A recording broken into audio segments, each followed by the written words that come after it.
wabarakatuh. Saya Nur Afifah, NIM T 2019-1061. Saya dari Prodi PAI kelas A2. Di sini saya akan menjelaskan tentang model pembelajaran Sugestopedia atau metode Sugestopedia. Nah, metode Sugestopedia ini dikembangkan oleh seorang ahli psikiatri, yaitu yang bernama Georgi Lozanov pada tahun 1979. Dalam buku artikelnya yang berjudul Suggestology and Suggestopedy, itu menjelaskan bahwa Sugestopedia ini berdasarkan 3 asumsi.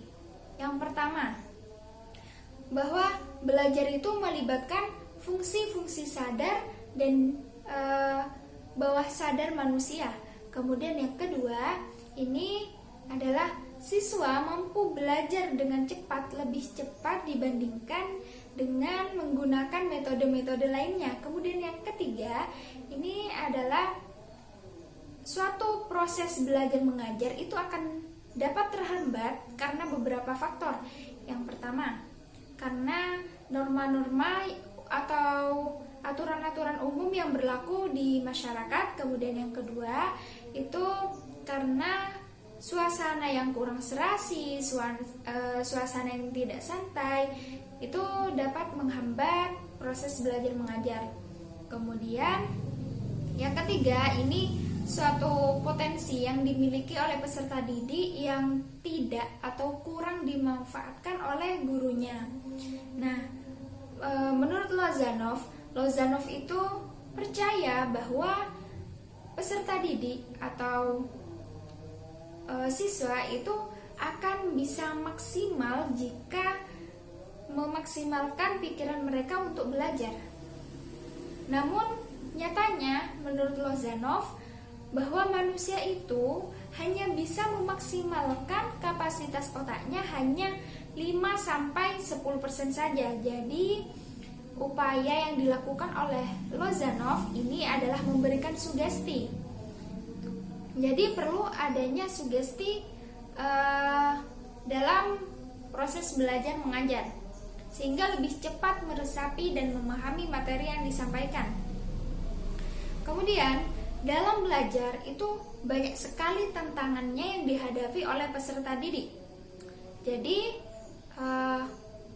ada yang namanya peserta didik itu berpikiran negatif tentang dirinya sendiri, bahwa mereka itu tidak mampu, tidak bisa dalam mata pelajaran tertentu gitu. Contohnya, peserta didik itu tidak suka dan istilahnya itu apa itu ya? Istilahnya itu anggap tidak mampu dalam mengikuti mata pelajaran matematika.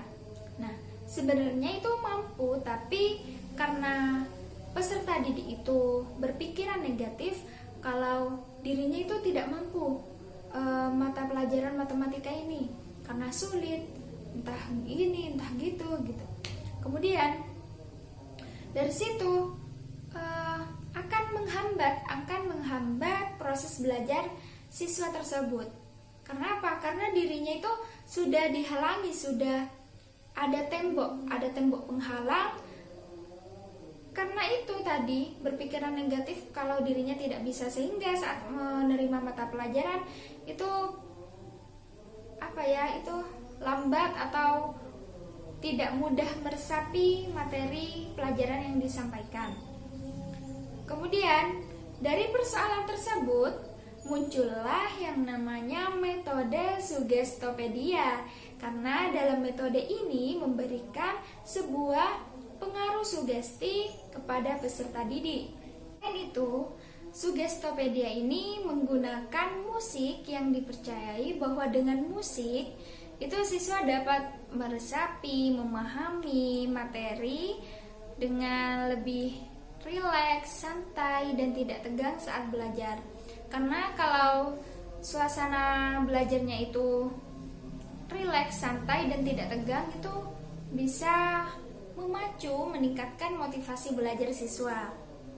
Dan dapat disimpulkan bahwa metode Sugestopedia atau model pembelajaran Sugestopedia ini merupakan pembelajaran yang efektif digunakan dengan memberikan sebuah sugesti dengan kata-kata yang positif, kemudian dengan menggunakan musik yang bertujuan untuk menciptakan suasana yang menyenangkan, rileks, santai, yang di dalamnya itu juga terdapat kesan yang positif. Langkah-langkah model pembelajaran Sugestopedia atau langkah-langkah metode Sugestopedia. Jadi langkah yang pertama ini adalah mengelola dan menata ruang tata kelas itu dengan sedemikian rupa sehingga berbeda dengan kelas seperti biasanya. Contohnya, tempat duduknya itu dibentuk setengah lingkaran, kemudian dikasih ornamen-ornamen pendukung seperti gambar, poster yang berhubungan dengan materi yang sedang dibahas atau dipelajari. Kemudian yang kedua, guru itu menyapa dengan bahasa ibu, bahasa pertamanya yaitu dengan bahasa Indonesia, menyapa kepada peserta didiknya. Kemudian yang ketiga, langkah ketiga ini adalah guru itu meyakinkan kepada peserta didiknya bahwa tidak perlu, tidak harus berusaha untuk belajar, akan tetapi pembelajaran itulah yang akan berlangsung secara alami. Maksudnya di sini peserta didik ini diyakinkan oleh gurunya bahwa tanpa berusaha atau ngotot untuk belajar itu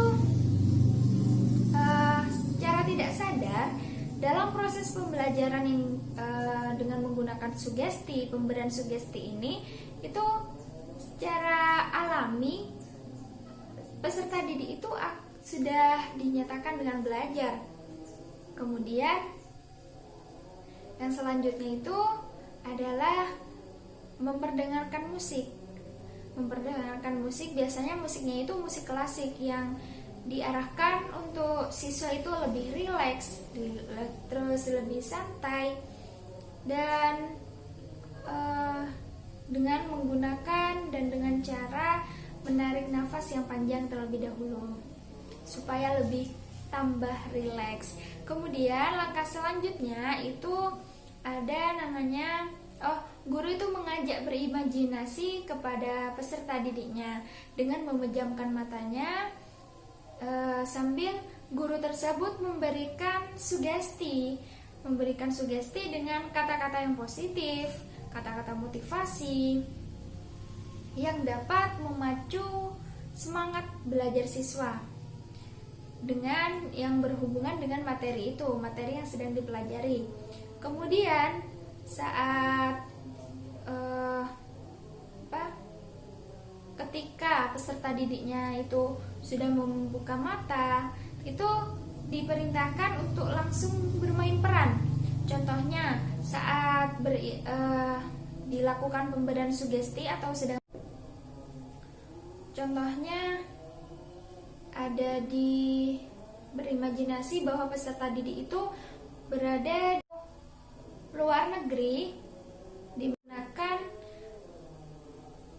bahasa asing yaitu bahasa Inggris. Contohnya ini ya.